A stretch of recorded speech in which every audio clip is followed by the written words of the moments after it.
નમસ્કાર ખેડૂત મિત્રો, આજે છે તારીખ 22 ઓગસ્ટ 2026 વાર શનિવાર।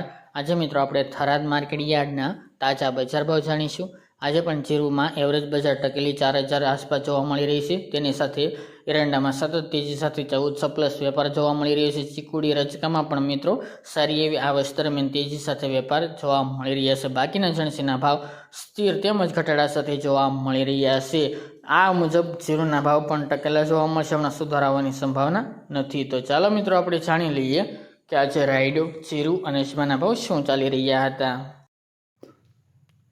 ખેડૂત મિત્રો, આજે આપણે થરાદ માર્કેટ યાર્ડના બજાર ભાવ જાણીએ તો જીરુ 2950 થી 4081 રૂપિયા, રાયડો 1500 થી 1621 રૂપિયા, ગુવાર ગમ 1050 થી 1168 રૂપિયા, એરંડા 1375 થી 1441 રૂપિયા, મેથી 1300 થી 1461 રૂપિયા, ઈસબગુલ 1775 થી 2600 રૂપિયા, બાજરી 456 થી 505 રૂપિયા અને ઘઉં ટુકડા 441 થી 492 રૂપિયા। તો ખેડૂત મિત્રો, આ તાજે આપણે થરાદ માર્કેટ યાર્ડના તાજા બજાર ભાવ।